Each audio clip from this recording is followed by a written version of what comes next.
Glad to be back here with you folks. And, I have a demonstrator from Mississippi. I claim credit for getting him out of the closet in Mississippi. He said it wasn't really in a closet, it was in a pine thicket. Nobody knew about him, and I begged him for about 8 hours to get him to demonstrate for us in Alabama. And it was a wow demonstration, I thought. And I think you'll agree with it. And you see the stuff he's brought with him here to show off and show how to do it. But I think he'll do a great job for you, and be sure to ask him questions. He gets upset if people don't ask him questions. We don't want to have him upset. Okay, Ernie, you ready to go? Yeah, I reckon. I'm glad to be here. In fact, at my age, I'm glad to be anywhere. But I really do appreciate being here, and y'all are, everybody I've met has been really wonderful. I am from Mississippi. There's my email address, edoreell@bellsouth.net. There's a telephone number, 601-855-7275.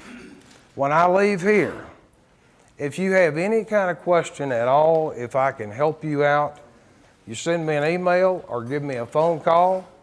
If I don't respond to you within 3 days, one of two things has happened. Either I'm on vacation or I'm dead. And so I'll do that. Firstly, now, the other thing, this demo I'm going to do, or presentation, it's an interactive presentation. I need your participation. If you've got any kind of question, if you have a question, there's 10 other people in here that have the same question that aren't going to ask. So please do that. Interrupt me at any time. At this point in my life, one thing that I really go by, I sell nothing. I make it, I give it away. My wife has said, no more stuff sitting on the floor, no more stuff on tables. It's either going to have to hang on the wall or from the ceiling, but she said, I'm tired of tripping over this stuff. But anyway, back to where we are right now with this, where I live is in that 12th through 16th century. That's where my mind is. My background is architecture. I did that for 38 years, and that's long enough. And one thing is, service is the rent you pay for life. You got to give back. And when I give back, I don't try to make money at it. In my opinion, that period of Gothic and Renaissance was a really beautiful time. And let me quickly give you a background on that. Gothic. The term Gothic did not come from Batman and Robin in Gotham City. It was named for the Goths that were they were wild barbaric tribes that inhabited what is all of northern Europe between the 3rd and the 5th centuries. They had wandering, chaotic lives, and there was no rhyme or reason for what they did. At that time, the Romans were expanding into northern Europe, Africa, the Mediterranean area, and when they got into northern Europe, the Goths drove them absolutely crazy. The Romans were very methodical, very classical, and they couldn't. The Goths had multiple gods, and Romans didn't do that, and so even Julius Caesar and some of the writings that he did, he referred to them as giving people fits, at least his folks. So Gothic came to be synonymous with everything that was opposed to the classical theology of the Romans. And it it was anything that was just absolutely foreign, medieval, non-classical. And that's where the term Gothic came from, because Gothic architecture, if you look at it, it was very precise, very structural in terms of boxy. It just, but that's not the way the Gothics or that architecture started moving, and it changed. The artistic metalwork has always been tied to architecture, whether it's gates, whether it's railings, whether it's interior work. It has always really been related to architecture. Samuel Yellen knew that very well.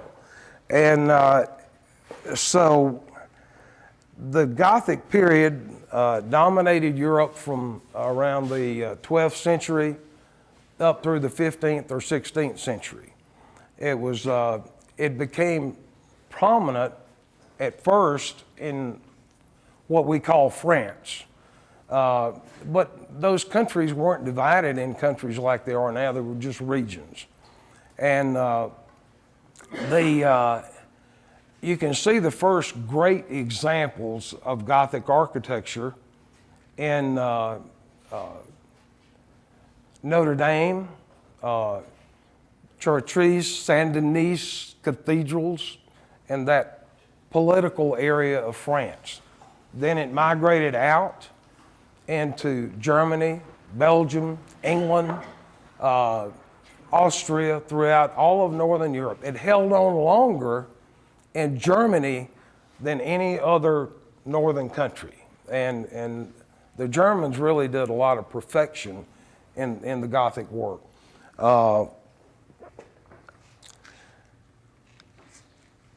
As I said, it emulates most of the general architecture that it was set in. France established the leadership of that in the 13th century. With Gothic work, you look for symmetry, layout, control, absolute controlled precision. It's very demanding. Layout in Gothic work, and you need to be aware of this.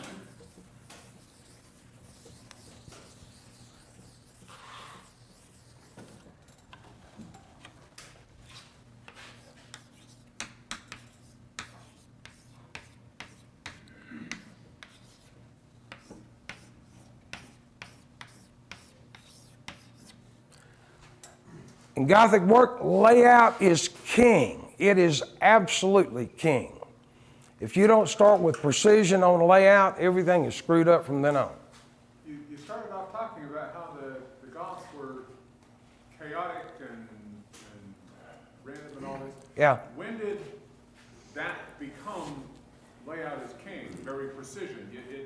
You've described two separate things. All right. It was a departure from the classical Roman methodical philosophy that was so structured in society. And what Gothic really did, it was everything that was opposed to that real classical philosophy in Rome. For example,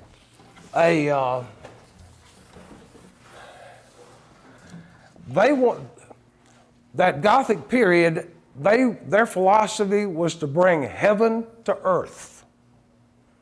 When you walked into a Gothic cathedral, they wanted you, what you saw, they wanted that impression of you becoming little bitty and tiny, and you look at everything around you that was awe-inspiring. For example, Roman arches,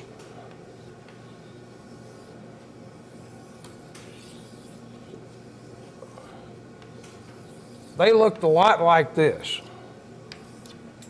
If you're going through doorways, when Gothic architecture changed, they wanted to go up as high as they could get because they were trying to touch heaven. That was, the church controlled everything, okay?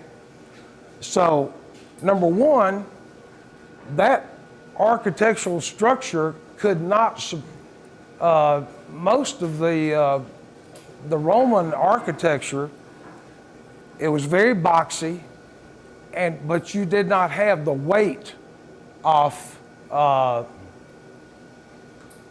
800 feet or 1,000 feet coming down related to stone.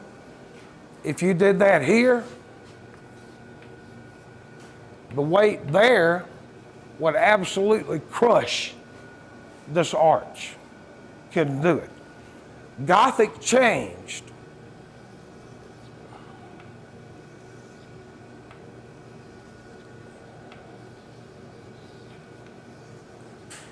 So you got to the Gothic arch, okay? Then most of your weight bearing on a Gothic arch was right here at the point of tangency between the curve and the vertical. All right, this is where the flying buttress came in, okay, that supported this flying buttress kept this arch from caving at that. This was the real tension point, okay? That's where the buttress came in, to reinforce that point of tangency.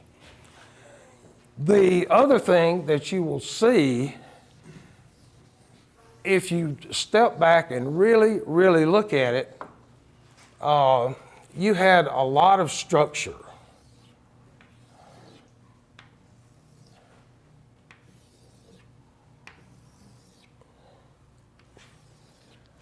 Like this in Gothic architecture.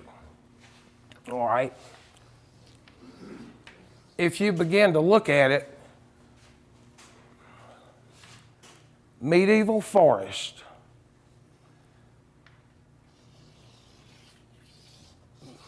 this became your branch structure in trees, okay? They borrowed a lot from nature. And they said, gosh, it looks good. And you had virgin forest, you had oaks there that were 15 feet in diameter. And those things towered up 200 feet. And you look at the branch structure everywhere, and they said, maybe we can borrow that. They did. The third thing that you see with Gothic architecture is a vaulted ceiling. Same thing, vaulted ceilings, that branch structure of those huge oaks. Then they said, okay, let's go out in these forests and just look around a little bit. In the early morning, when you had a heavy dew, sun was coming up, that dew was beginning to drip, and it formed a prism. Sunlight coming through that prism, you had colors of purples, yellows, reds, oranges. Guess what? They emulated that with stained glass. They were bringing heaven to earth, and they wanted you to walk in and, ooh, this is something. The church controlled everything. And so that was the center and hub of activity. And that's the basics of where Gothic departed from Roman structure.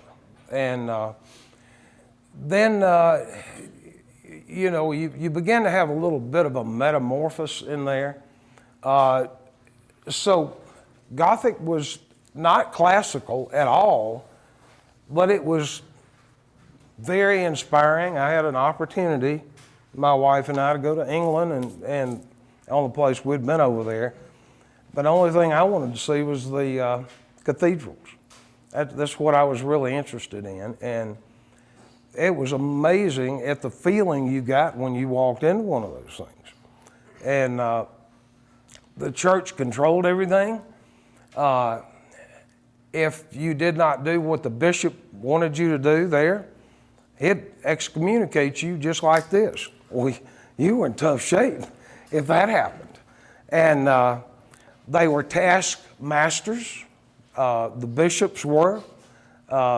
Mainly, ironwork was done for two groups of people, the church and nobility. Those only folks that could afford this really fine metalwork.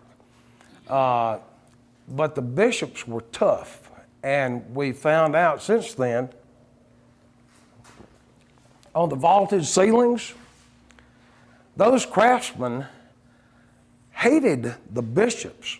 I mean, they just drove them. And so some of them got up on top of these arches that were forming the vaulted ceilings, and they'd take a chisel and a hammer on that wood on top that would be covered up, and they'd carve in there some caricatures of a bishop doing a goat, you know. And I'm not making, and I'm not making that up. This is true. This is absolutely true. I'm not making that up. But and then anyway, from that you went into the Renaissance period. Now, where one period stops and another period starts, there's no clear-cut time point. Gothic period, 12th century to about the 16th century. Renaissance from the mid 14th century on into the probably 17th century in there, a little bit into the 18th century.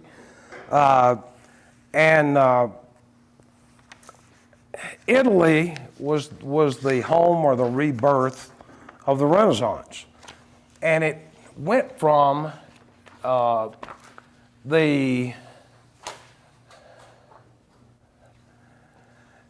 you can pass that around. It went from the demonic, here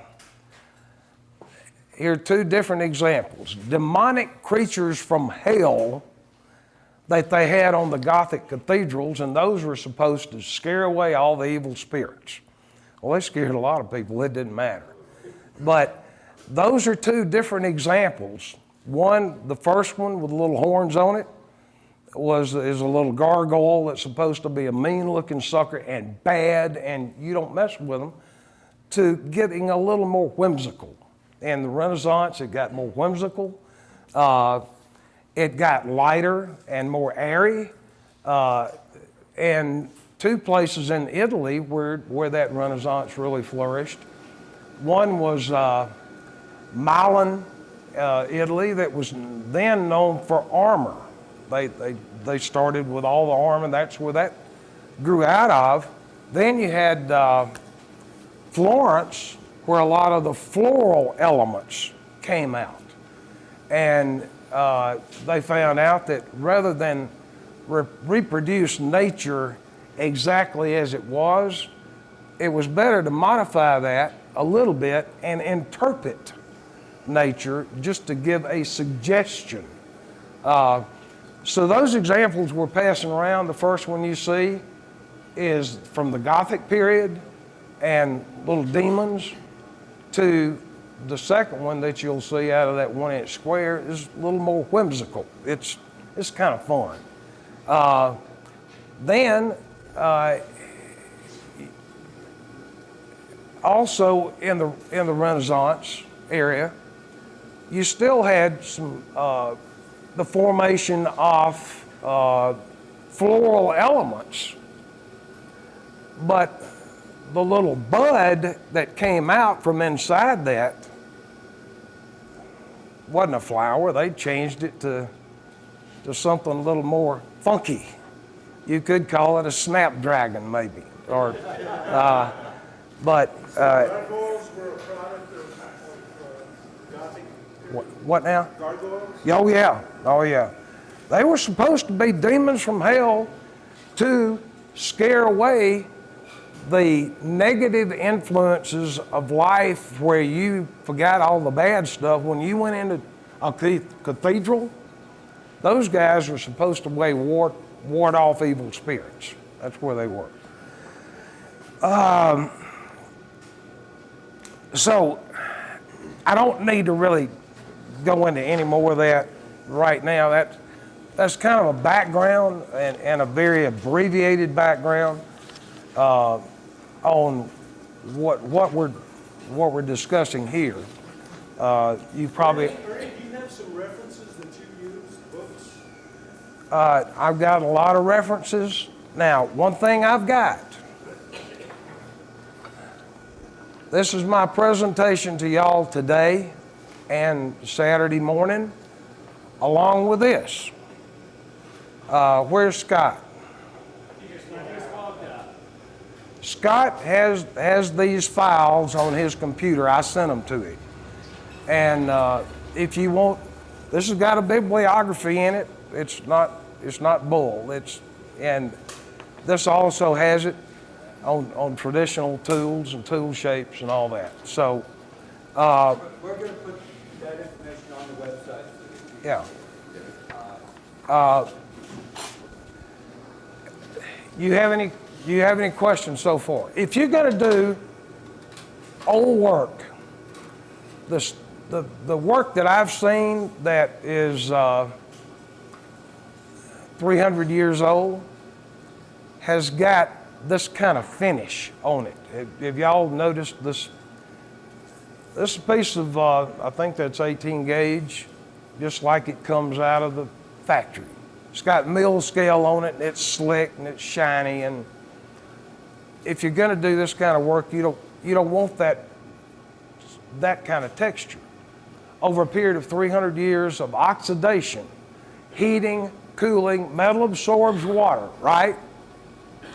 All right, it's going to heat, cool, oxidize, sweat, and over that period of time, you're going to get rust patterns that are irregular and uneven.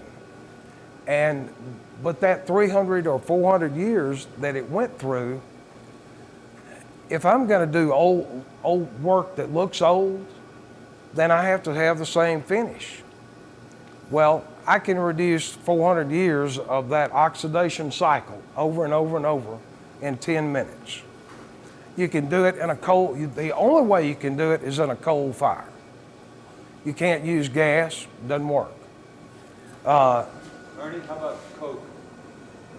I would love to be able to answer that, Okay.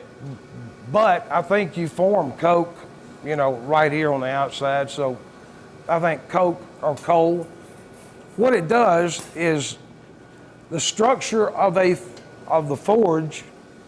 Let's go ahead and fire that sucker up, Clay. You have microscopic pockets that are hot and cold in the blast, okay? And it forms an irregular or an uneven scale pattern. Now, scale, I hate to tell you, that's an American thing. In Europe, from the 12th century all the way to the 18th century, scale is something they didn't want. They didn't want that. Now, there's a big difference between wrought iron and the mild steel we use today. Wrought iron didn't scale up near as much as what we have to deal with, but there's a way to get around that. You see what's beginning to happen?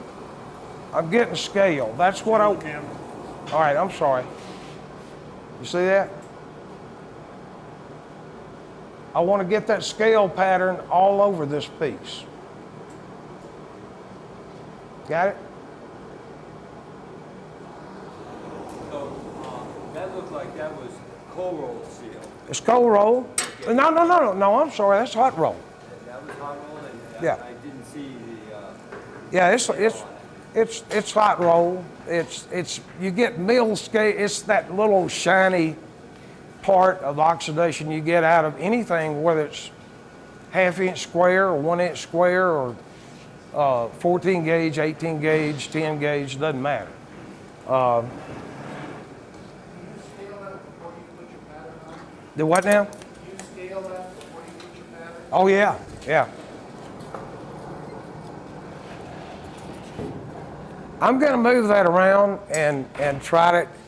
Generally, I do not cycle this more than one time in terms of scale. And it's all personal preference, but I really prefer to have a loose pattern, scale pattern. Pass that around. Okay, hang on, I'm sorry. You can set it on the end.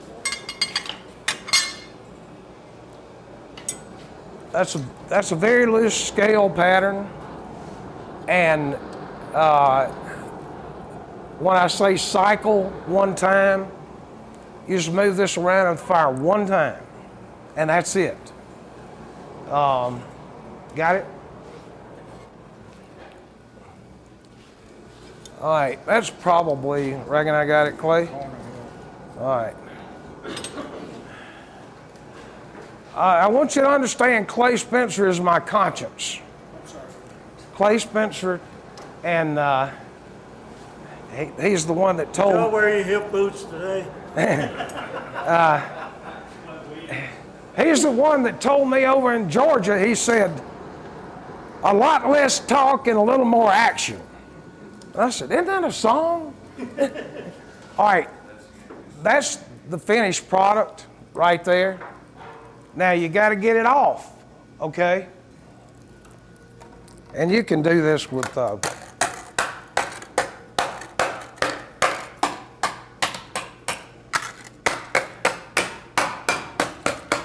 now you can't do this with a large sheet. I'm not really hitting hard. If I'm dealing with a large sheet, I normally straighten it out on plywood. The reason being that if you hit this hard, you're going to be compressing this metal, and you're going to start creating this kind of stuff. And when I started doing this on big sheets, I said, why am I and I'd try to straighten it out. The more I'd straighten it out, the worse it got, okay? Now, I'm going to change from this. I'm going to let this cool for 1 second, and then we're going to go to something. You do the same thing also on bar, okay? Now, Yellen was a master at taking nominal stock, whether it was 1 inch or 2 inch square, or whether it was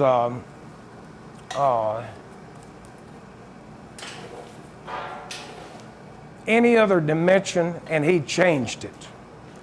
Very, very seldom would he take a piece of 5/8 square and do something with it, and it was still 5/8 square. He changed it.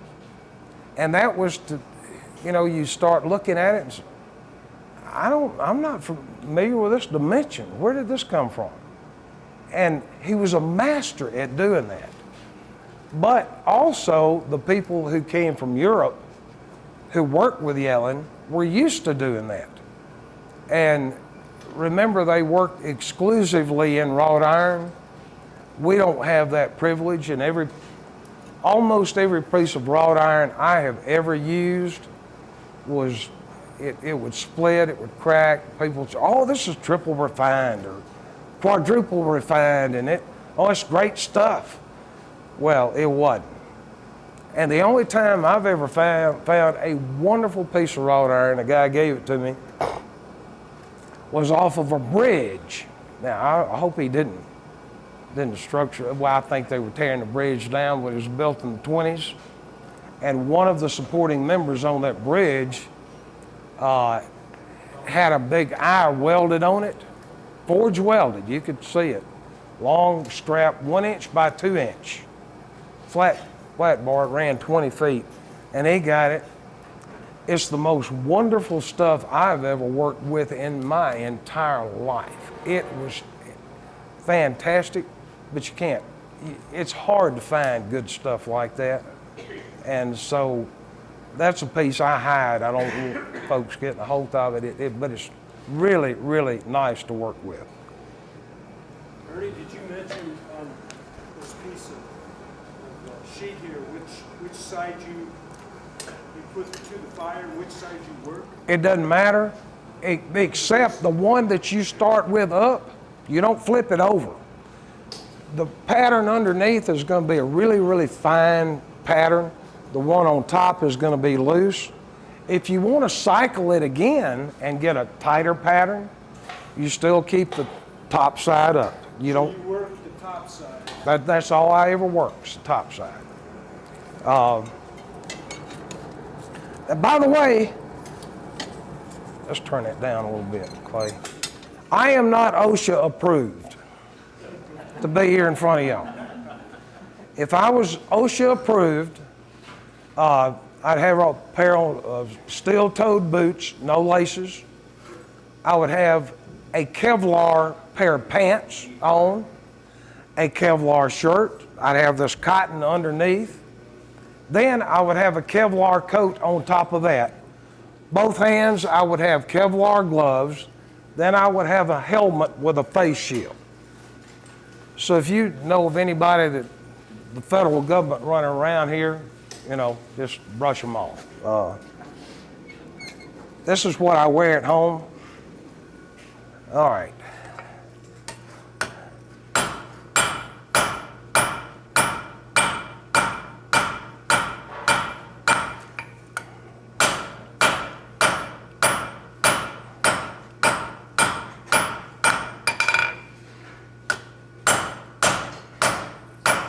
One thing you can see is that what I'm trying to do is drive scale into the bar.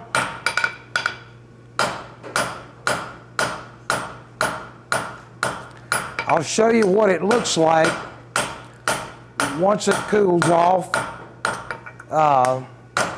and how you get this the texture pattern that you really want. Yellen did this probably on every piece of metal that came out of his shop. I've heard that if the stock went out square, it actually came in round, and if it went out round, it actually came in square. There's probably a lot of truth in that. There probably is a lot of truth in that. All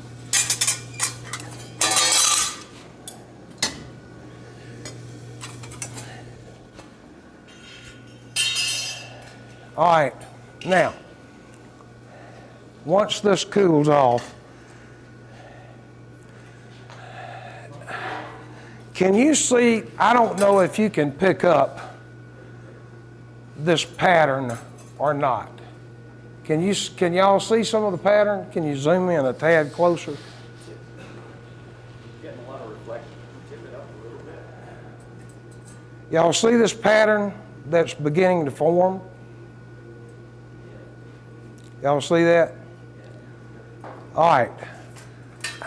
I really do like a loose pattern. If you want a tighter pattern, you can get that without a problem.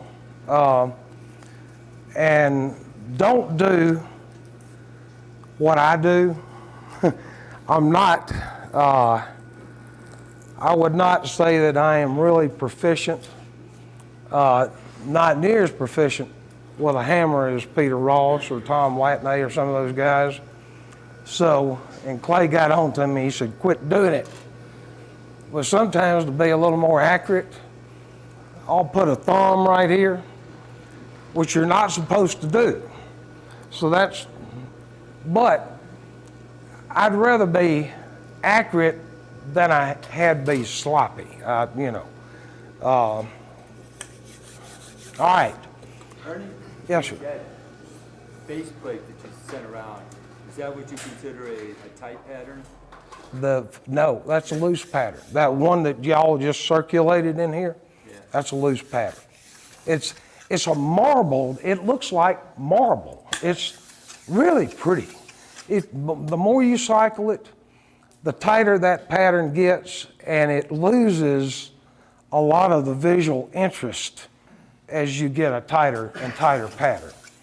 All right, now you start like this. The next thing you do, you got to have a pattern to go from that you're going to do. All right. Pass that around. Yeah, I'll pass this around. Pass it quickly because we're about to use it.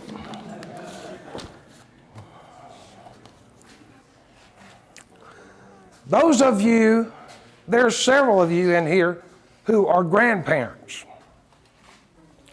And if so, you were in luck. You know what you went through having to raise your kids, you know. Some of you are lucky and they were just model folks. Mine weren't like that. And so you try to figure out ways you can pay them back. And so let me tell you this, if you do have grandkids, you have an endless supply of one product.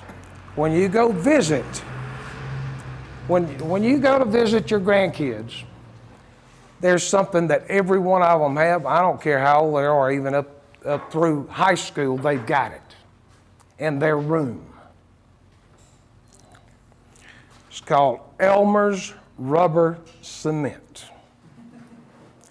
And you have an endless supply. You don't have to buy it anymore. About 11 o'clock, 11:30 at night, when everybody's asleep, you get up and you slip in their room. And they always have these bottles sitting there on the little table, desk, by a chair. And you just pick up one or two or three, and you just leave with it. And you've got an endless supply of Elmer's Rubber Cement. And you don't have to go buy it. And every time you go visit them, pick up another one or two bottles that they've got sitting out there. We'll get to that in a minute. But anyway, have y'all seen that? Pass it quickly. We got to. Got another piece that's got pattern on it? Well, Well, okay. no, I don't. Okay. When you talk about cycling it, is the pattern developed simply in the fire, or is the pattern developed when you drive the slab? Patterns develop right here in the on square bar. It's developed when I'm hammering right here. I'm want to drive scale into it. Yeah, but on flat sheet, I don't. Here's something right here that they may be able to. I don't know if you can't really, you can't pick it up real good on that. I don't see anything right offhand. Well, I thought you were gonna go straight to one of these, but you already had it glued on. No, I'm gonna, And glue it on that. I hate to tell you, let me have that piece back real quick. Well, I wanted to show you how to, all right. Remember, pick up 3 or 4 bottles. They've got it everywhere. All your grandkids have got this stuff.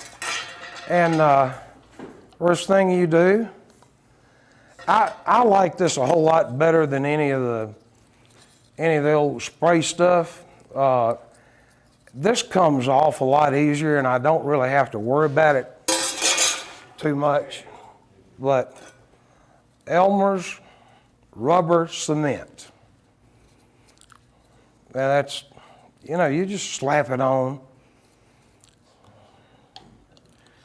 And that's what it looks like. All right, here's something y'all don't have out here, I don't think. Pattern of dogwoods, okay? Pattern of what? Dogwood flowers. Elmer's rubber cement.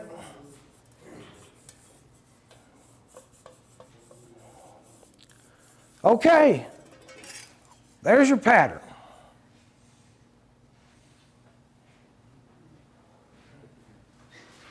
It's okay. Just look at the monitor and see what you're getting. Yeah. You got it, don't you? Yeah, we got it. Okay. All right, that's it. Now, I'm not going to use that anymore because I've already got one glued on, okay? And so this is where treadle hammer comes in. Now, let me go back to this.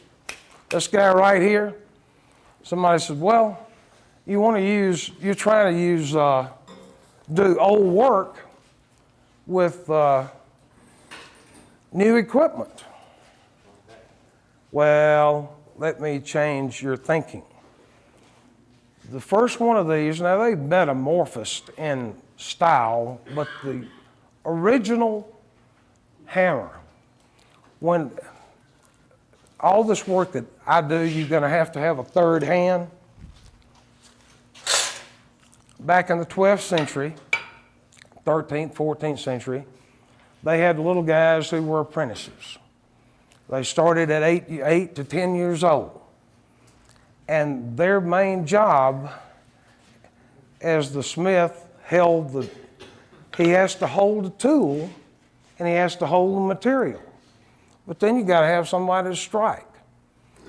So the job of that little guy all day long was sit here at this anvil and go.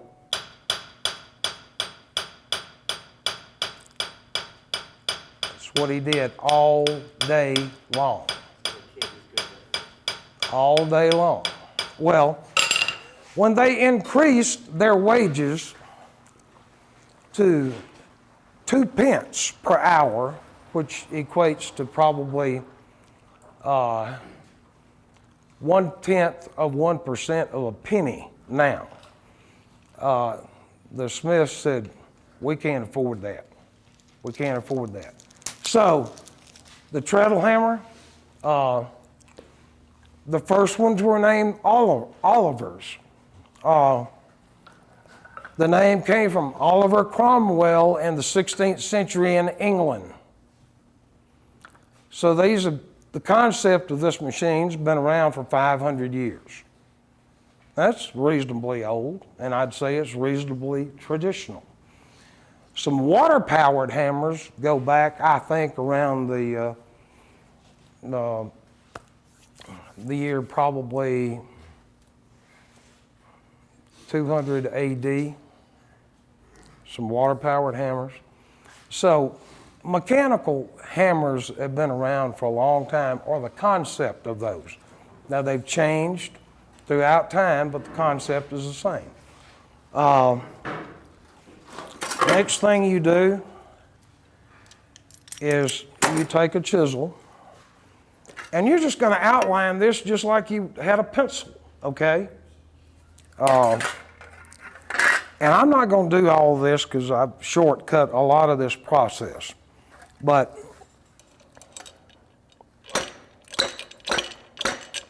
I'm not picking the chisel up, and I'm just following the line of the pattern that we've already got on here. Just like I'd take a pencil and trace this line, I'm tracing it with a chisel. The tighter the curves, the smaller or the less width you should have in the chisel, okay? You should pass that around quickly. You see the back of it, what it looks like. Is your anvil soft? This? Yeah. You know, I'm not sure what this is. I have no idea. It's at least mild steel, I think. I don't really know. I picked it up in a junkyard. It started out this tall, and through the years, you start marring this up and scratching it, and you go back and grind it off and get a smoother surface. So it's probably lost 3/4 of an inch in height, and it'll probably work till I get it down to 1/8, and I throw it away and then go back to another one. I'm sorry. What's the chisel look like? I'm sorry.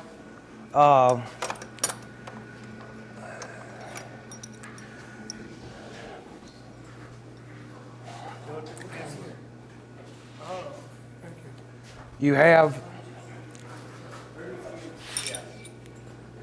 have straight chisels.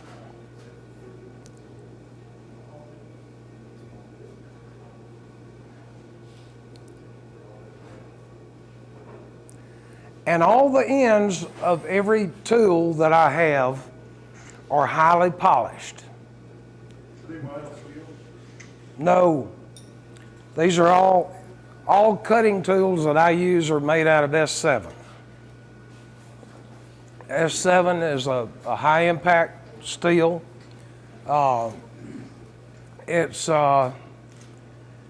You can use it in hot and cold work without deforming. The only other, I've got one other chisel in my box that's not S7. And it's made out of H13. It's this right here.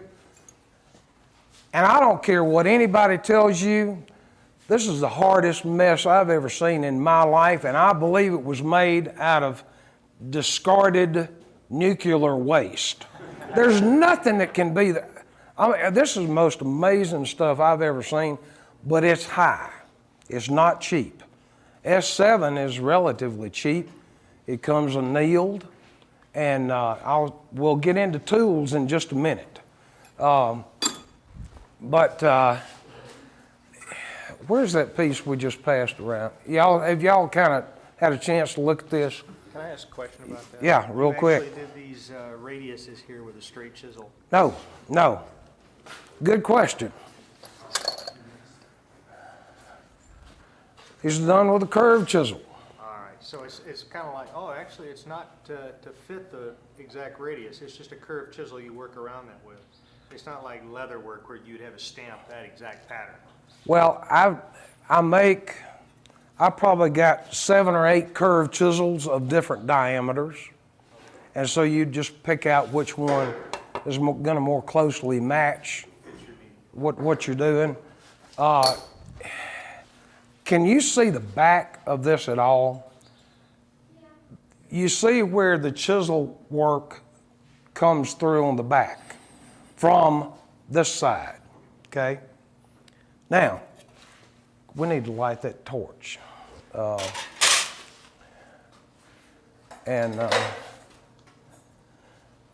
Okay,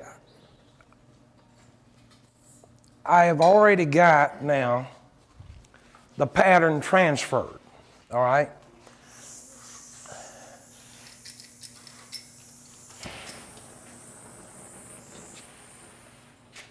At this point, I really don't want to go back in the fire. I mean, you can put it, your fire real low, but I don't want to change my scale pattern on this. If I get it hot again, really hot again, I get more scale, and that's something I don't really want. Now remember, we're doing this old 12th through 16th century work.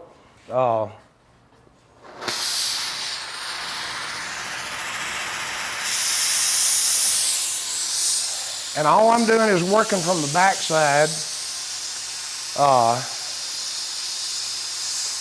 burning the pattern off. But because it's gas, I don't produce a whole lot of scale. At the same time, every pass that you make on this material, you need to anneal it because it will work harden. And you don't have to get it glowing red or hot or anything, you know, just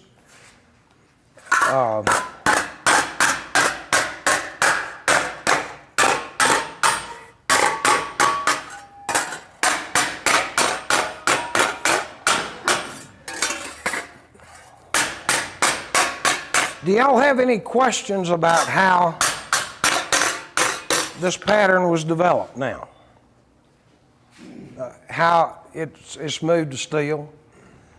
Don't do what I'm gonna do. Don't ever do what I'm gonna do. It's just for demo purposes, so don't do it. Don't stick it in water, okay? This is so,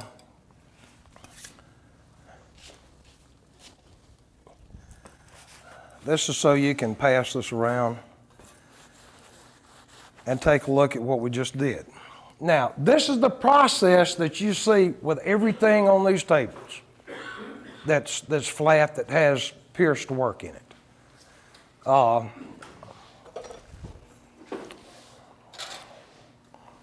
Now, you can, since you can see, if you look at the back, you're going to start doing some repoussé work, okay? You're going to do some repoussé work from the back to give it volume. You're going to do some chasing work from the front with some butchers, fullers, a few other tools, and I might as well talk about that as soon as I get done with this. But pass that around quickly. That's what you're beginning to wind up now with. These little guys they had, 8 to 10 years old, by the time they were 30, they already had 20 years of experience. They were really, really good by the time they were 30. But as they started off, one of their requirements that they did in the shop, a lot of the old European work, now remember this, scale was not their friend. And I'll show you some slides tomorrow night of old European work. You don't see scale. Scale is an American thing. It was because of utility over here. Plus, wrought iron did not scale up near as bad as mild steel does. So they had these little guys, and when they got through with a piece or a project, they had these little guys that took pumice, slate, sandstone, sometimes limestone. They dipped it in water, and they sat there, and they'd rub that, get off the scale. They didn't want that stuff. And you know that the term blacksmith came from not because of getting so dirty, but just because of the color of the metal. So anyway, they used that technique to get rid of scale. They didn't have sandpaper like we have today, and what am I doing with this? Wipe your hands or wipe the metal. Okay. All right. Okay, here we go. So, if you want to clean off scale, everything on here has very, very little scale on it. 25 to 30% of the work on any finished piece I have here, 25 to 30% of the time involved is in finish. It's taking scale off. It's and I'll take you through that process. Have y'all kind of finished looking at that? I kind of notice a lot of your work has like a golden finish to it. Yeah. How did you get that? That little bit of a bronzy finish that you see on it is after I take the scale off I use 80 grit emery cloth or sandpaper, cloth backed. Don't get cheap stuff. If you want to do this, the cheap stuff you'll say, I just don't want to fool with this. Get good stuff and pass that around. The other thing that, hand me another piece of Scotch Brite out of there, right here. The other thing you're going to do after you finish sanding, you're going to have sand scratches. Well, you don't want that, so you got to get rid of that too. Maroon Scotch Brite will take the sanding scratches out. It will give you a really soft pewter appearance and make your scale, that marbled pattern, really pop out, okay? Now, I'm just going to take one, well, let's see, there's another piece that's going around that, yeah, let me borrow that. If y'all, this is one that's been chased from the front, reposéd from the back to give it volume. You're trying to get leaves to pop up outside of this circle where they appear to lap over onto the outside parts of this metal. Let me show you what this begins to look like.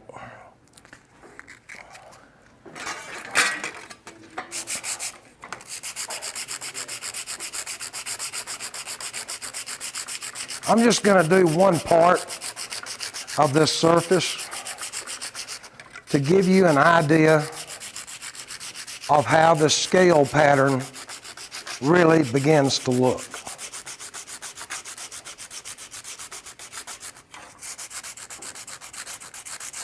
Do you have any questions so far?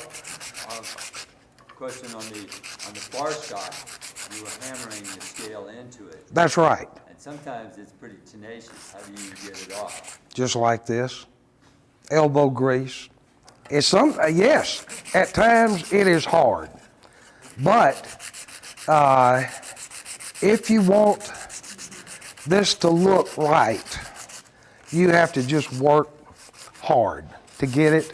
That's why I say 25% to 30% of the time on any of these projects is in finish. Everything's already done. You couldn't use like a small torch and just pop the scale? Would that change the look of it? I have tried every way in the world to shortcut this. I hate doing this. And I've tried every way in the world to figure out how not to have to do this. And all I need is a couple of little 8-year-old kids that don't have anything to do, you know.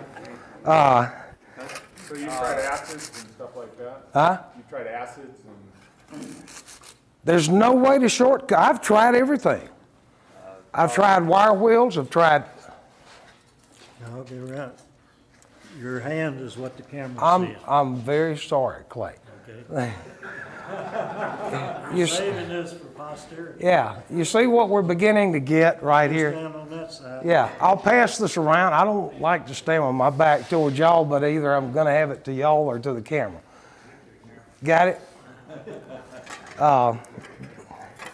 But like I said, Clay is my conscience. And by the way, telling you about Clay, he was telling somebody in Georgia. Now, I was perfectly happy on that little hill in Mississippi in the middle of a pine thicket and minding my own business. All this stuff was in my house. Nobody ever saw it. And that was fine with me. And then Clay twisted my arm for an entire day in Alabama. And he said, we want you to demonstrate. And I said, well, I don't know about that, Clay. And I don't know if I've got anything to teach anybody. By the way, the Scotch Brite now, following the sanding, to take the sanding scratches out, sometimes you'll go in a little circular motion to get this really, really nice pewter variegated appearance, okay? And you do it all over the piece. I'm just doing it on, pass this around quickly, really fast, because we got to keep moving, y'all. I noticed when you're flattening that sheet out on the end where you're using regular hammer, steel Yeah. hammer, do you ever use a leather mallet? I do sometimes. If I'm going with big sheets, bottom is plywood, sometimes I'll go with a wooden mallet. But if you start compressing that metal, it's going to try to move out. You start getting these waves in it, and it's awful to try to get it out. You can get it out, but it just takes a lot of effort. Do you see what's happening? So what do you do to protect this after you? Pass it around, I'll show you. I'm getting to that next. This right here, one of my daughters asked for only one thing at Christmas. For glue back? It's a little, yeah. It's a little bottle of this stuff right here. And it's been used for centuries. Yellen used this exclusively on both indoor and outdoor projects. It is a combination 50-50 of boiled linseed oil and turpentine. I'll take the top off, quickly pass it around and sniff it. But this is what my daughter asks for every Christmas. She said, I love the way it smells, and everything she's got that has a wooden handle on it, whether it's a hoe, a shovel, a rake, a hatchet, it's a fantastic preservative, and it is wonderful on metal, absolutely wonderful. You take it and you put a very, very light, thin coat. Remember, you're mixing 50-50. It has to be boiled linseed oil. If it's not boiled, it will never dry. You buy it that way? Boiled linseed oil, yeah. And turpentine. Can I ask a question to back up a little bit? When you do the repoussé work from the back, what do you lay it on? Normally, I'll either do it on a piece of wood, or I can do it in lead, or I can do it in plasticine, but a lot of times I just use wood because I want something that will give. I'm trying to move things out. Lead has a lot more resistance to it, and we'll cover that in a little bit, but Well, I didn't mean to stop your answer. it's okay. How long does the boiled linseed oil and turpentine take to dry? In Mississippi, I'm sorry, okay, hang on. At one time, I was a custom log home builder, and that's exactly the solution to preserving and making logs look good. Yeah, linseed oil, yeah. It's inexpensive. If you get these synthetic products they have with UV killers and all that, it doesn't work worth a damn. Yeah. Not in our UV here in Colorado. Normally, linseed oil, both linseed oil and turpentine are organic products. They're natural products, made from natural materials.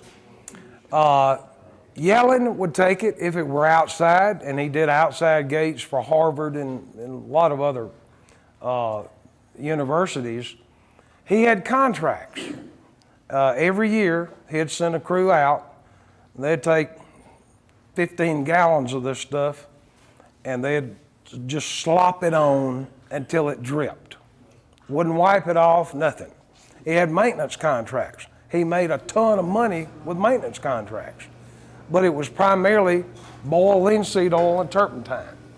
Something happens right here when it'll change the appearance, the darks, the recessed areas. will get darker, and it brings out what you're dealing with is light and shadow. That's what makes this so interesting, is light and shadow. I don't know if you can see the difference, what's happened, but the dark areas, the recessed areas, get darker, and the lighter areas really brighten up. And how long does that take to dry? In Mississippi, a light, very, very light coat, just like this, because of our humidity, it takes a week. Then I put another coat on. It takes another week. If you really want it preserved, this has to be absolutely bone dry. You follow those 2 coats, bone dry, with a very thin layer of spar varnish. That's what they paint boat decks with, wooden boat decks. Spar varnish dries hard as nails. But it, How are you getting it that dry in Mississippi? well, it takes at least 5 days, and I put it inside the house and put it by a window where the sun's shining on it. You asked earlier about this yellow tint. After, well, you can see it on that lamp, that table lamp there, and several other pieces. After 10 or 15 years like this, the metal and the linseed oil and turpentine begins to get this really soft yellow appearance, really pretty, bronzy look to it. And it's just the age of that linseed oil on it. And linseed oil also, if it's a hot period, metal is still going to expand a little bit, it'll still contract. This is still fluid enough that it can move, it does not crack. But if you follow this all with spar varnish, you got a protection that's unbelievable. Then you follow it with 2 coats of paste wax. But anything that I'm going to put this much time on, I don't want it to rust. I really don't. And now, unfortunately, you want to pass that around? Do you put just 1 coat of the spar varnish? 1 coat. 1 coat is all I use. I don't do it with everything, but something I really want preserved, like that table lamp, I'll put spar varnish on that and then finish it with 2 coats of paste wax.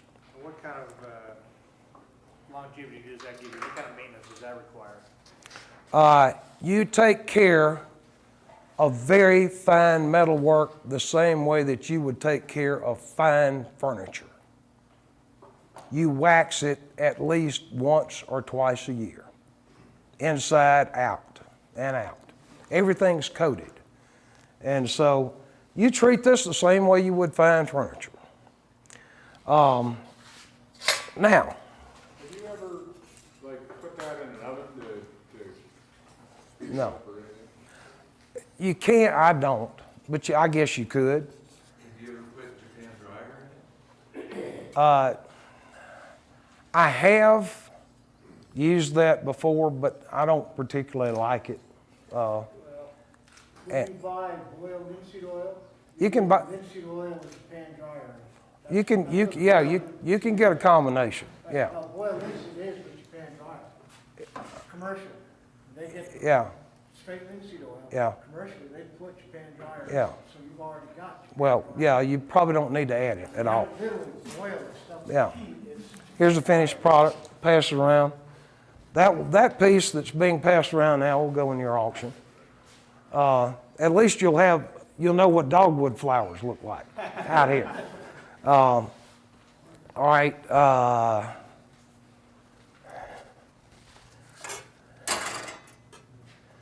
Okay, we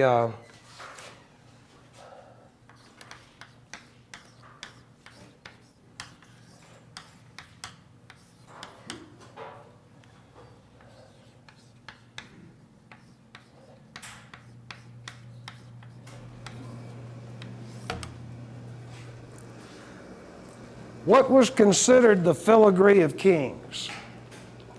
We're talking about 12th century, 16th century, 18th century. As far as metalwork was concerned, what was the filigree of kings considered as?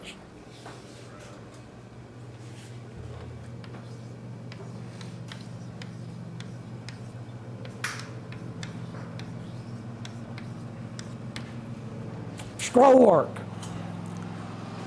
You see this, at least when I was moving through England, all the outside gates, railings, absolutely phenomenal and beautiful work, and they were all made for nobility. You see a lot of really, I saw some fantastic work in St. Paul's Cathedral, some other cathedrals, just really beautiful work. And scroll work was one of the things that was really outstanding. If that is true, then what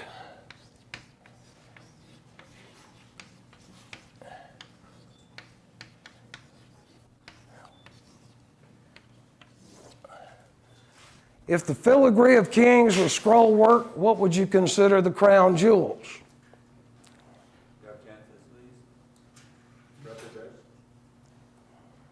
And what? You got it.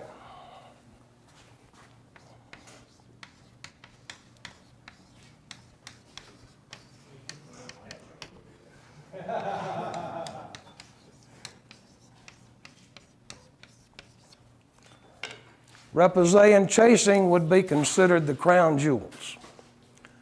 And that's what a lot of this old work was. That's it. Filigree of kings was scroll work, crown jewels was repoussé and chasing. Now,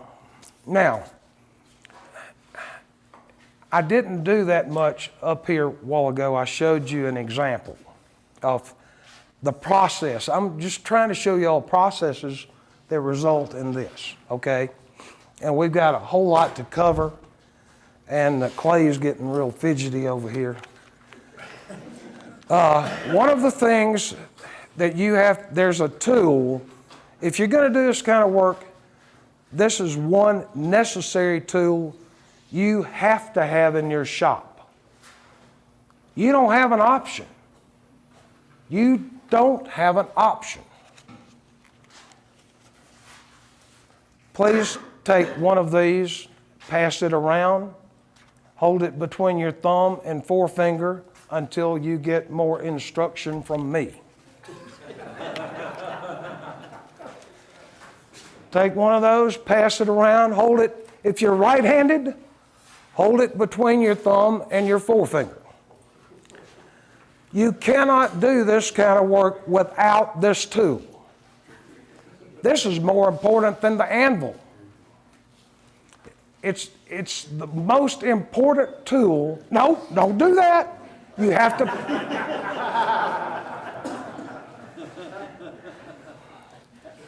The other thing that I look for are folks who pay attention. And Ernie, yes. speaking of attention, you didn't show the camera what your special tool was.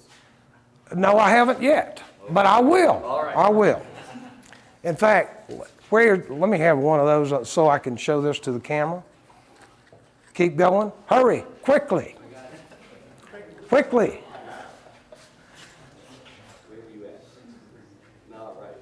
That's the tool.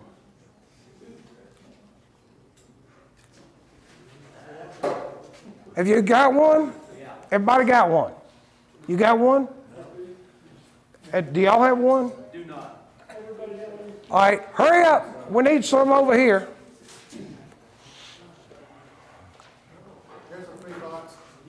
All right. Where's the boxes? I don't know. You got any boxes left? Where are they? Everybody over here got one? All right. Y'all got one? You need one too? Yeah. All right. You have someplace special online to order? They're available for sale later. These are all over my shop. And it's extremely difficult to do this kind of work without this tool. This tool is the secret to life. The lowly toothpick is the secret to life. Now, listen to me closely. What you do and how you use this between your thumb and your forefinger, and this is just fine for ladies also. This is very appropriate. You take it slowly and methodically, and you insert this between your lower and upper teeth, like this. Go ahead. When you do that, something absolutely magical happens. Something takes place. Time almost stops. Things slow down, and you can pay attention. If you don't believe me, how many people have you ever seen sitting on a bale of hay with a toothpick who are in a hurry?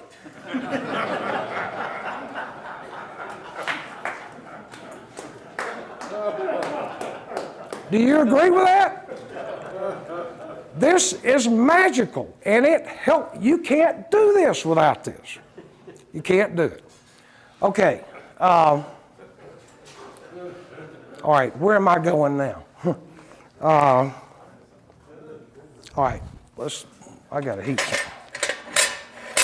Did you mention how many passes you need to go around it to cut that out? No, I did not, but I will. Two, let's see, there was one I paid. Is there one still out that where I did just a little bit of sanding on? Where? Okay. Let me show you something real quick.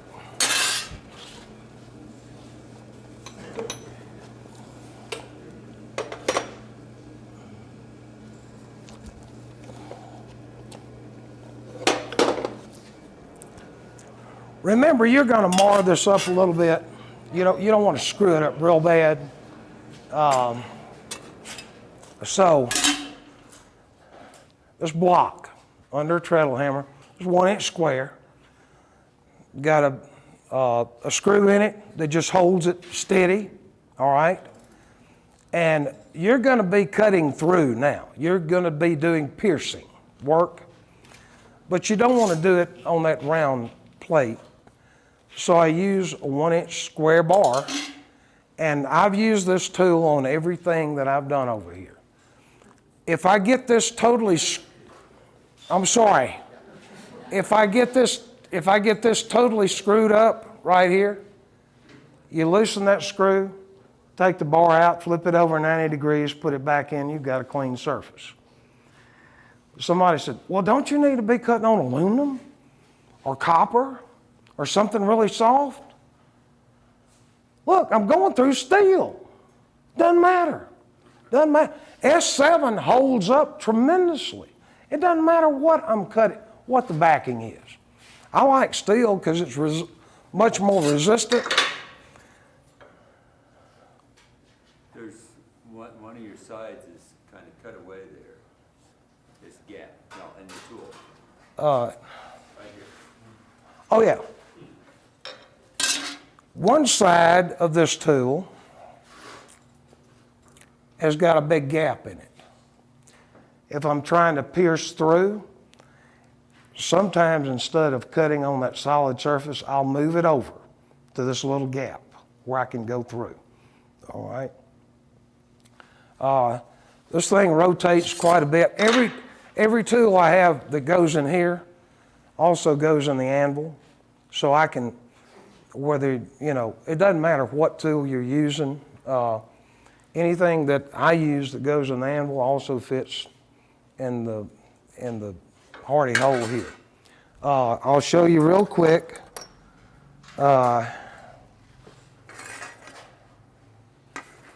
how this works.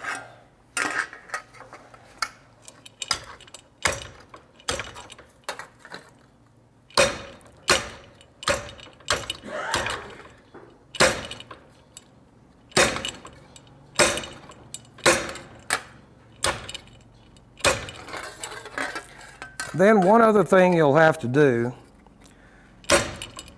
on all of the piercing work is,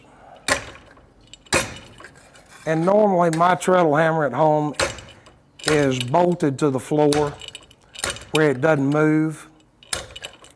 But this is fine for illustrating what we're doing for y'all.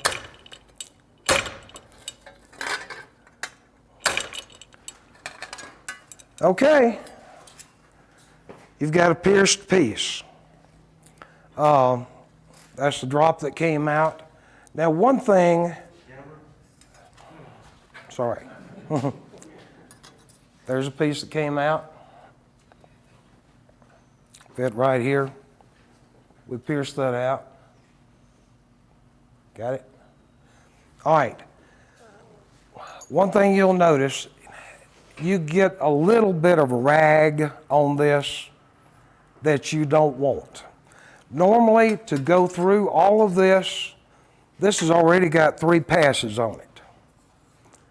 The 4th pass, maybe the 5th pass, don't get in a hurry with this, because if you try to hurry this up and try to be too aggressive, you're gonna rip,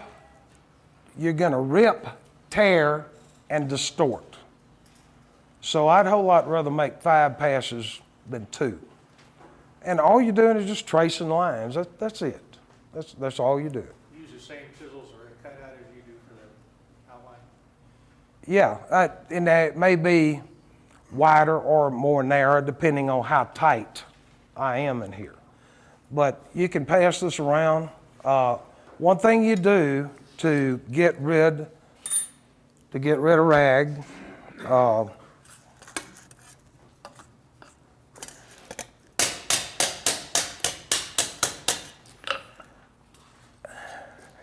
pass that around quickly, and you can feel that rag in there.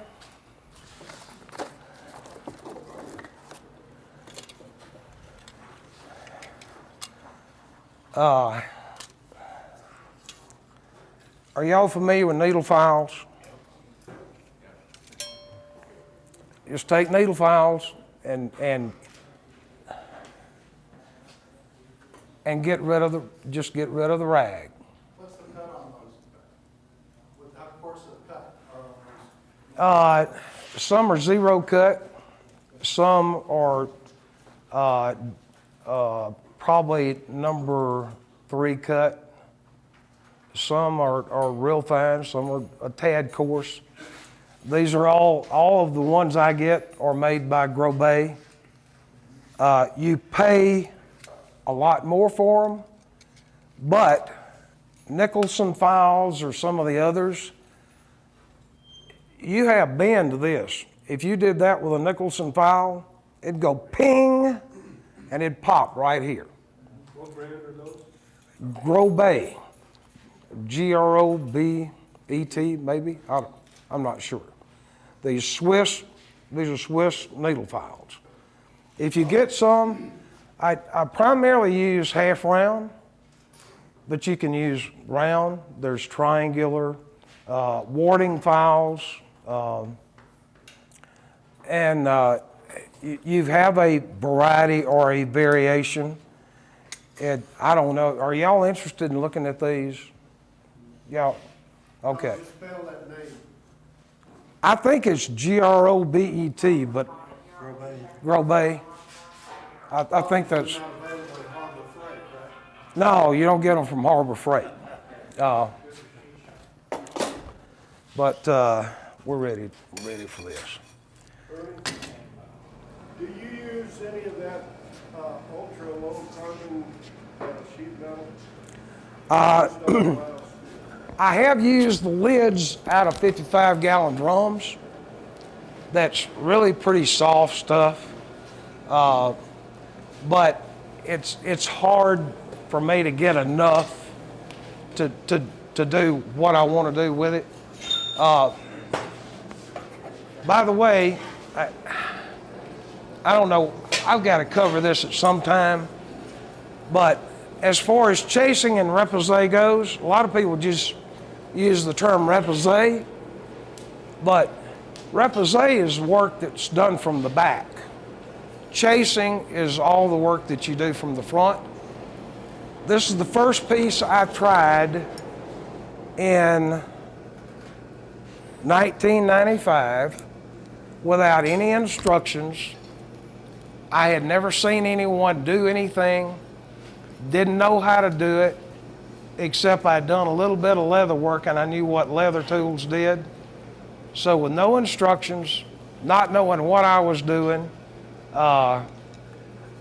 this is the first piece that I made on chasing and repoussé. Just trying it, just seeing if I could do it. And that's the way it came out. Ernie, I have a question about going back to your finish, turpentine and linseed oil finish. You put that on with your finger. Do you do that over a whole piece with your finger? Or do you Yeah. just use your finger? I use my finger.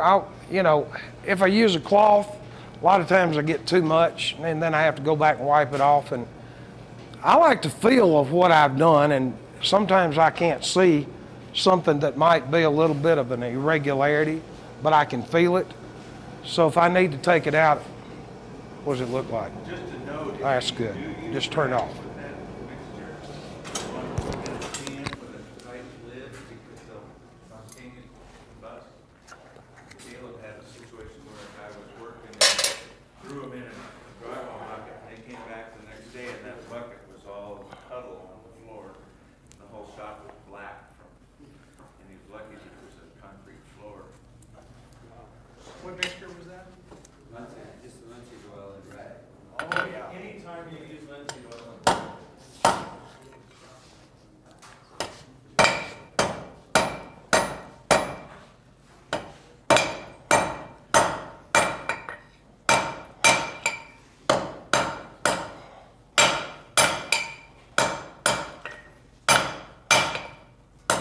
All right, what we're going to do is go through a little exercise in chasing on this. I don't have to get it real hot, just When can we take our toothpick out? whenever you feel that you're relaxed and slowed down. If on the inside of you there's this little cage that's spinning like this and the little rats are still going, you still need that toothpick. Is there any more? Yeah, we got plenty more toothpicks. I'm serious about the toothpicks. I'm not pulling your leg. I came back 1 inch, did a little offset, came down about 1/4 of an inch. This is 1/4 by 1, okay?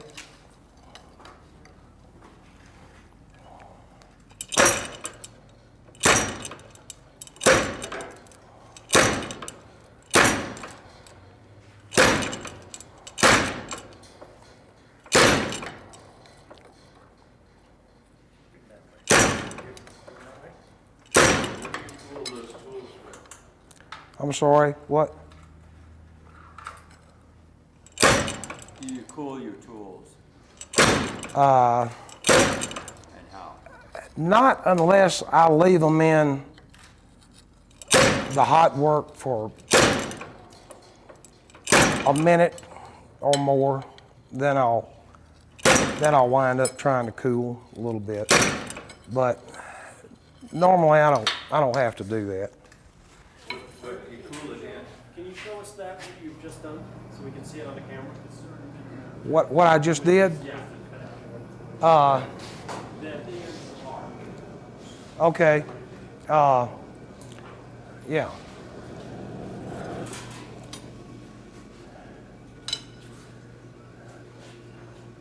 The first thing we did was come in and recess 1/4 of an inch 1 inch from the end of the bar.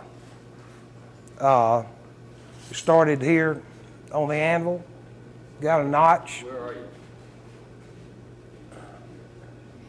Got a notch, raised it up. Here's what we did.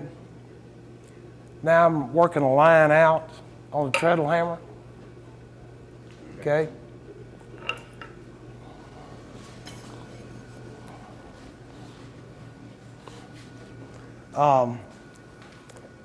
Now, in the 12th century, especially Notre Dame, those guys did such phenomenal work that people said, these guys have teamed up with the devil. There's no way on earth these people could do that kind of work unless the devil helped them. Blacksmiths were viewed, metalsmiths, with a lot of skepticism and mystery, and they did not share any information at all. You didn't know how they did anything. They wouldn't tell you how they did anything. And the only people who had learned were those young 8, 10-year-old guys, and they were sworn to secrecy. They were sworn to secrecy, these little guys. And if they ever found out that they told anybody anything, they were kicked out of the shop, and they told every other shop in that region, don't hire this guy. And I mean, they were very, very secretive. When I first started trying to learn this, there was some of that still going on. And I would ask somebody, well, how do you do such and so? I said, well, it's simple. This is the way you do it. See? I'm serious. That happened. That happened a lot. Okay, we're going back, going a little deeper.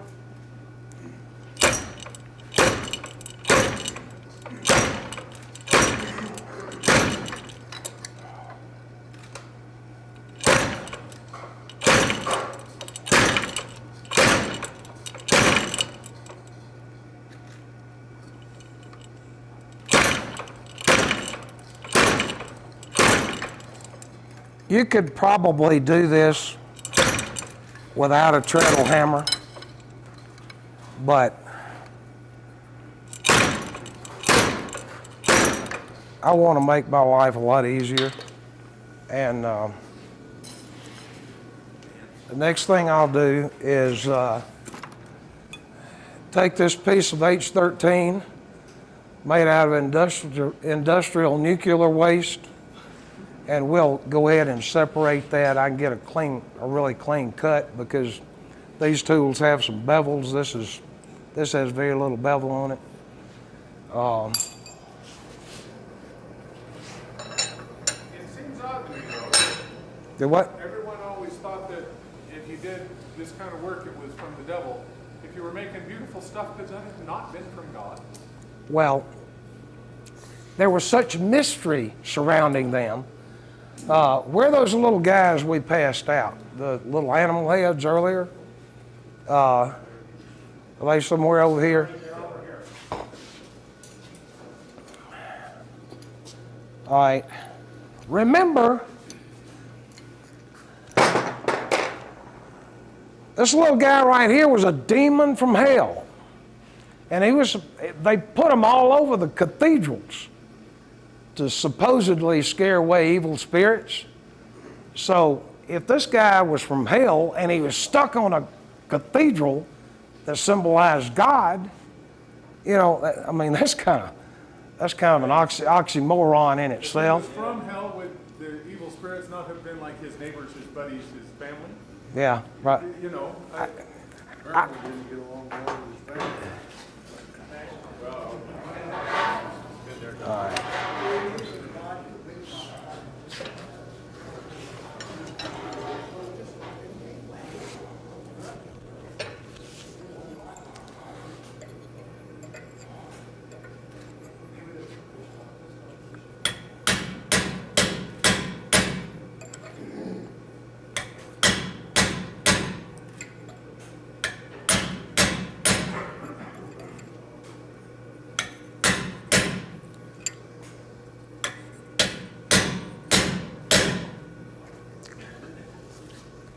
Okay, we're down far enough on that.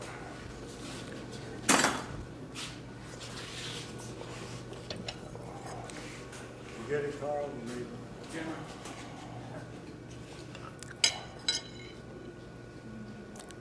See what we did to separate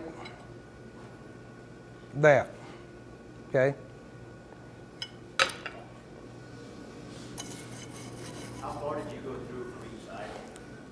How far did you go through each side, which I remember? I probably had a 16th left in the center that I just split with that chisel. That's so that I didn't have any rag left. Yeah, if I'd gone all the way through with this chisel, I would have had a lot more rag on it that I would have had to try to clean up, forge out. And this just gave me a clean, pretty clean cut. That H13 chisel, is it beveled on one side or both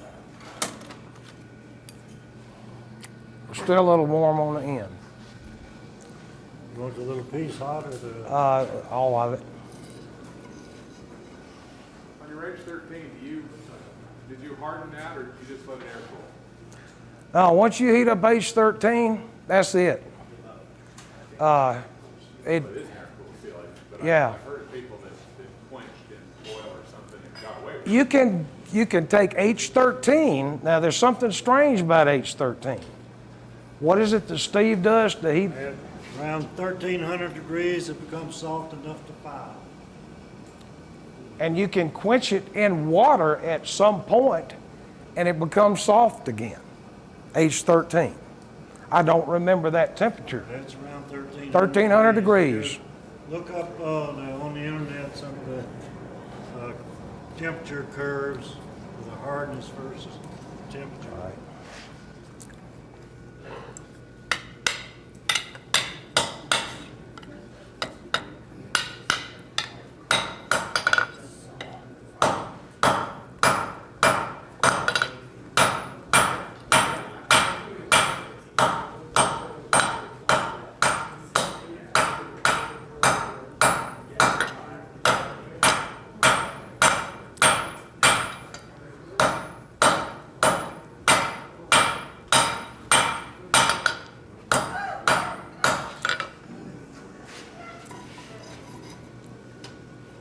Yeah, it's a strange little monkey.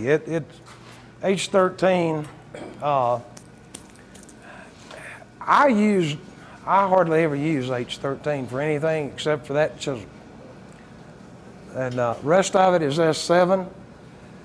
Now at least for cutting tools, butchers, curved chisels, straight chisels, some specialty tools.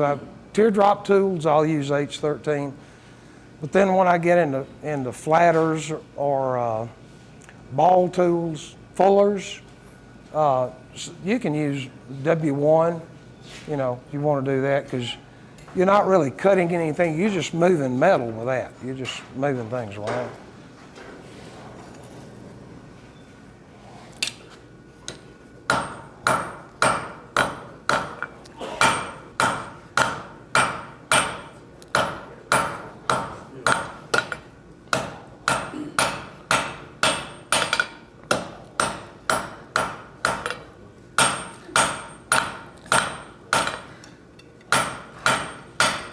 When I first started doing this, there was a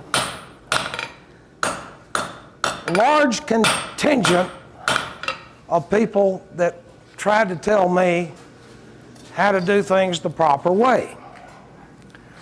I said, well, if you're right-handed, you need to have the horn pointing to the right. Others said, oh, no, that's absurd. You need to have the horn pointing to the left. Well, what do? Well, you do whatever's easier. Now, I'm right-handed, but I like a little bit more artful work. And so it was easier for me, just out of practicality, to have the horn pointing to the right, because I can work all the way around this horn with no interference. If the horn was over here, I got a block. I can't get around here. And so that's the way I did it. And I found out that's the way Yellen's folks did it. If you were, from what I know, what little knowledge I have about that is the people who were mechanical smiths in Yellen's shop primarily used the Hardy, mechanical or tooling people. And they had the Hardy, if they were right-handed, they had it over here. That's the end they worked on. The ones who did most of the ornamental work had the horn pointing to the right. But in conclusion, it don't matter. Whatever's easier, it don't matter. Whatever you like to do, it doesn't make a bit of difference. But I fretted about that for a long time. What am I supposed to do? And you know, everybody you ask a question to has an opinion. Everybody does. So whatever's right for you, that's the way you need to do it. Okay? All right.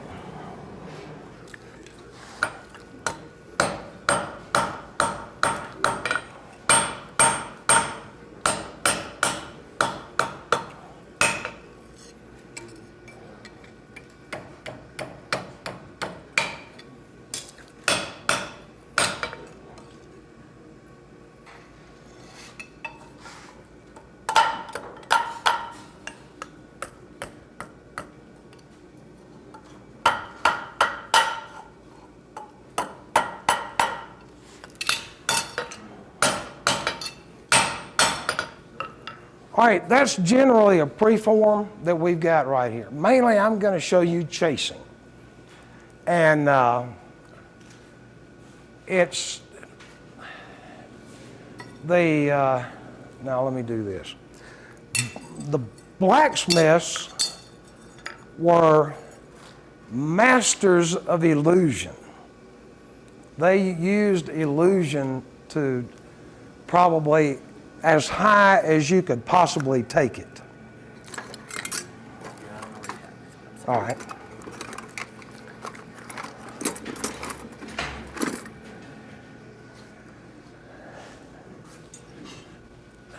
Don't do this,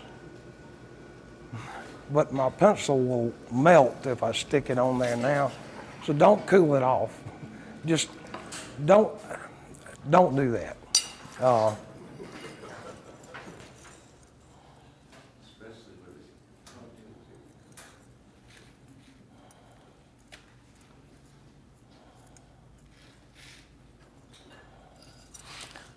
Maybe you can see what I'm doing.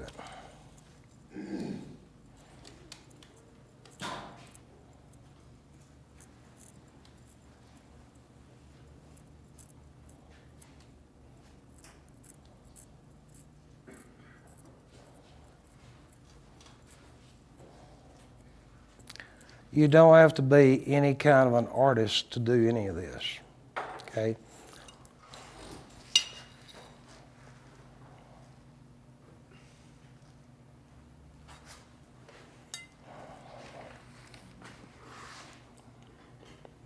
You're just sketching something in.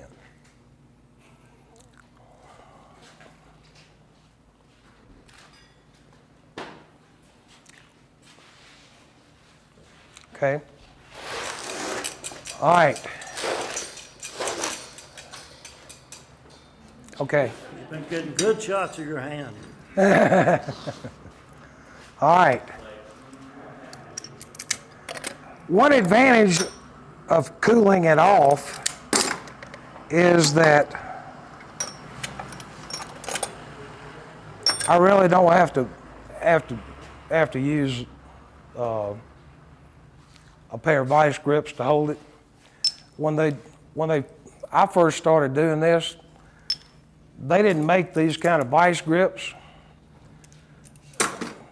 so I formed a couple of pieces and had a guy, I didn't have a welder then, so he welded that on where I could hold 1/2 inch round, okay? First thing you're gonna do is take a straight chisel and you're gonna scribe this line that you just drew.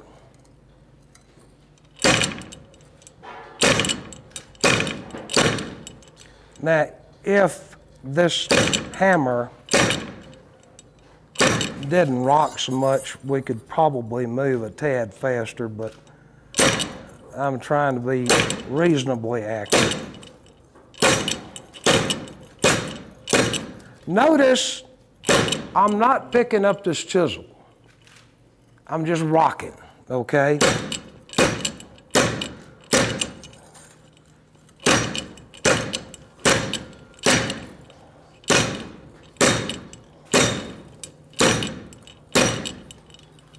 I know I'm in, can you get that? As close as I can zoom in. You see the line?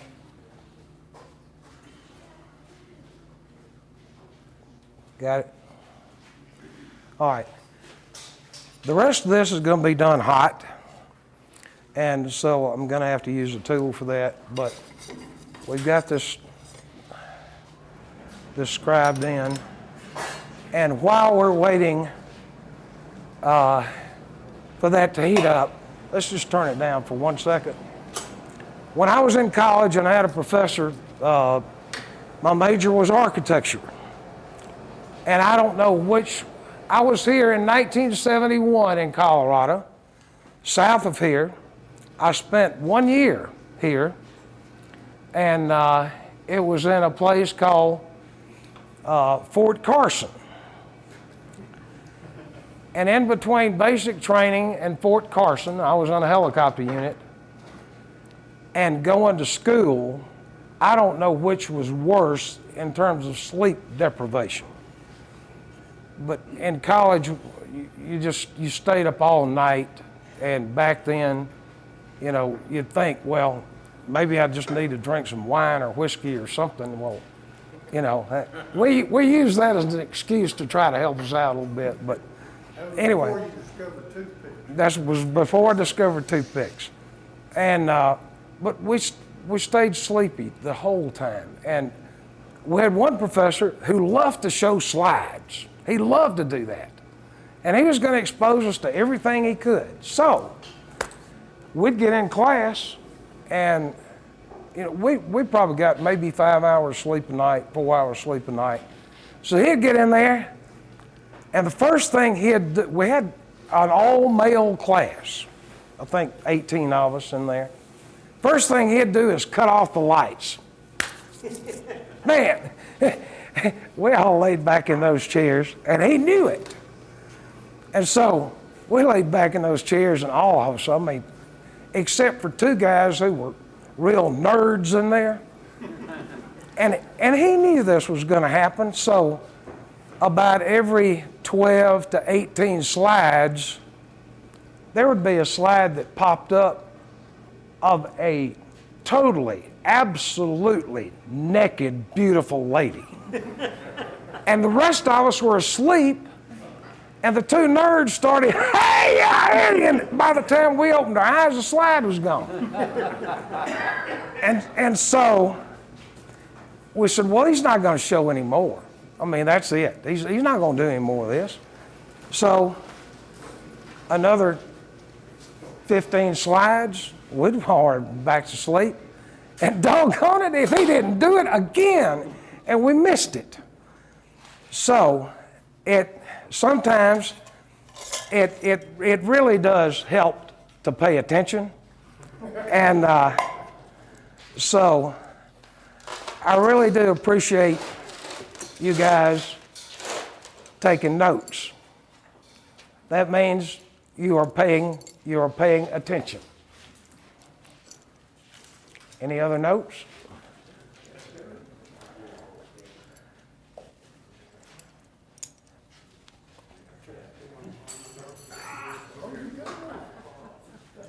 I swear I'm paying. Thank you.